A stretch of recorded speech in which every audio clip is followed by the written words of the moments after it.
We're starting our next section of the course on the transport and fate of chemicals in the subsurface, what we might call contaminant hydrology. We're going to focus on organic chemicals in the groundwater, and I'm going to divide this into really two sections of notes. We're going to do the first starting here and then going the next week and talk about where that chemical is and how much mass we have. And then we'll go after that into the fate processes and the movement of the chemical in the subsurface. I have this organized into 11 different lectures. Some of these will be pretty short. I have them scheduled for one per day. You might check off more than one per day. There'll be two homeworks or two assessments, one at the end of this first 6 and then one at the end of the next 5 after that. So the first one, I'm going to talk through a conceptual model of the chemical in the subsurface, where it might be, and then we're going to check off the various forms the chemical is in and where it is, and we're going to do the where is the benzene problem over this, and then we'll finish that up with number 6, which is actually really homework number 5 on where is the benzene. So to address contamination or pollution in the subsurface, we start out with a site assessment. And I was going through the steps on that, and I found this pretty good website, and they walk through the process here. So we want to find out in a remediation site assessment, do we have, and I've repeated these in the notes there, do we have contamination? What do we have? How far have they gone? Where are they? And then from that, what is the best way to clean them up? And what are the associated risks and liabilities of that? So we start out with, there is a environmental site assessment, going through the records, going through the site, around the site, figuring out what's there. And then we sample the site and come up with the concentrations of the different chemicals. And then that involves drilling wells, drilling test pits, soil borings, and then we develop our maps and our models from that, our exposure pathway models. This lecture here, we're going to go through a conceptual site model. So I've typed this out in the notes here to walk you through that. Our driving question over these 6 videos here, this introduction one and then the 5 on the different parts of where the chemical is we're going to ask, where is the benzene? So we'll work on an example problem all the way through that. It can be in different places. The surface soils, the saturated zone, the unsaturated zone, and in all of those, we might have different layers where the chemical is. We talk about the phases. By what we mean by phases is it dissolved in the water? Is it stuck on the soil? Is it in the air in the subsurface? Or is it in a separate phase liquid or solid? Like gasoline spills as gasoline, right? And then it dissolves and volatilizes and adsorbs into the other phases. So here's a conceptual model of groundwater contamination. In this case, it's a underground storage tank leak. That's our source, and it heads down there and hits the water table. When it hits the water table, we've got a couple things happening. It's going to dissolve into the groundwater. So we might say that's dissolution. And it's also going to volatilize, right? You spill gasoline on the parking lot and it volatilizes into the air.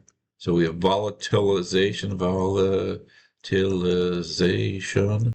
We actually, when it gets down there, it's a multi-phase flow, we'll say, multi-phase flow. So this happening right here is a non-aqueous phase liquid. We'll come back to that.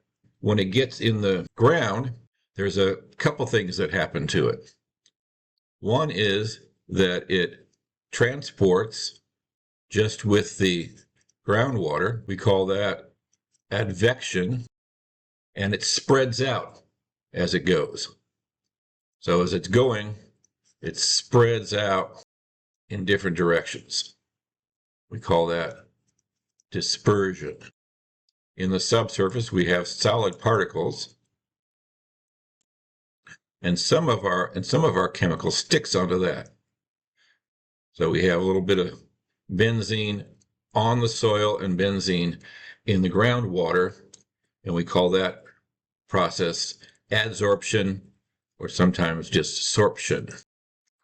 There are microbes, bacteria, in the subsurface, and those little bugs are down there, and they eat organic chemicals. So we have, give them a little benzene there, we have biodegradation. So what we're going to do, first of all, is we're going to calculate the mass of the chemical in these different places in the subsurface, and then we're going to go through these different processes. I'll zoom out a little bit so you can see that here. So maybe we'll start with advection here. Advection is just the movement of the groundwater. So our chemical moves along with the groundwater. We did an example early on where we found the transport time. So the chemical just goes along with the groundwater. So that's just based on the velocity of the groundwater. So the main thing that affects that is the hydraulic conductivity, which we just call the K. And then maybe we'll do the spreading of it. The spreading of it we call dispersion. We'll see that there's a coefficient of dispersion.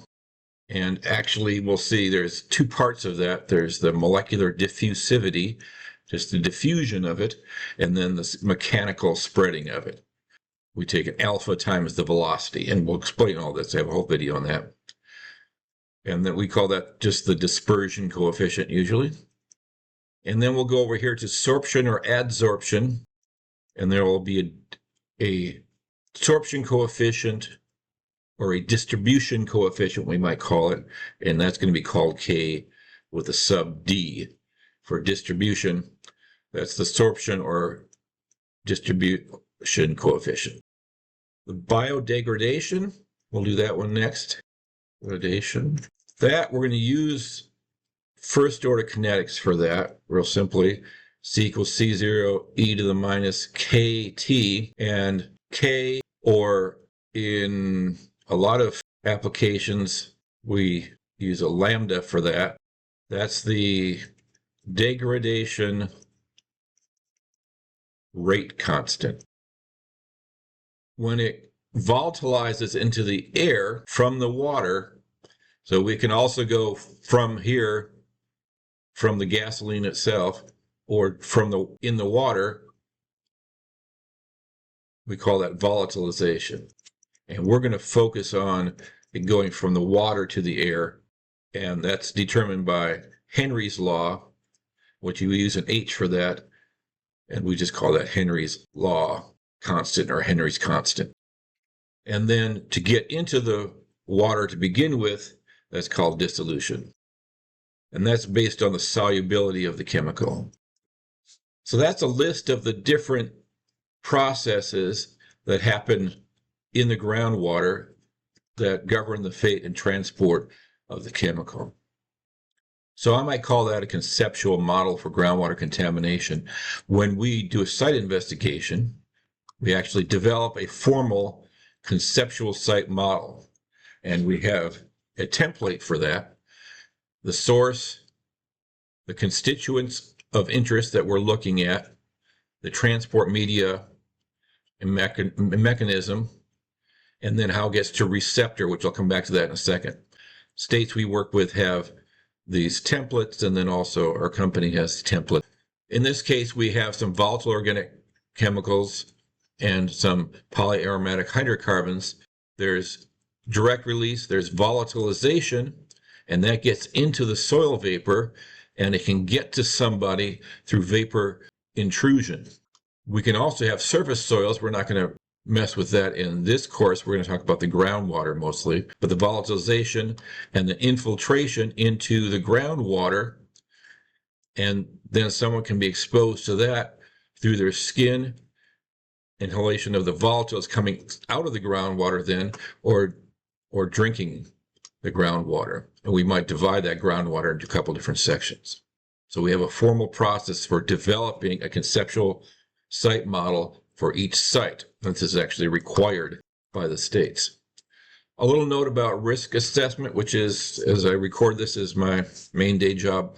That's the step where we identify if anyone's going to be exposed to it, because if no one's exposed to it, there's no risk. So actually, we try to identify whether we have a complete pathway. So a complete pathway, we have a source that's hazardous or toxic. It's not going to hurt anybody. It's not an issue. So it's toxic. We have a receptor that can be exposed to it, and then there's a pathway for it to get there. There's through groundwater, through air, and then we might also talk about the route of exposure. So is it dermal contact through the skin? Is it inhalation? Is it ingestion? Drinking the water? It's a little note on risk assessment. We won't spend time on risk assessment in this class, but that's an important thing. We're going to use for our examples for the next week, we're going to use benzene. Benzene usually comes up as a constituent of interest in many petroleum-related contamination sites, especially in gasoline. It's a known human carcinogen. It's about 0.5 to 2% in gasoline.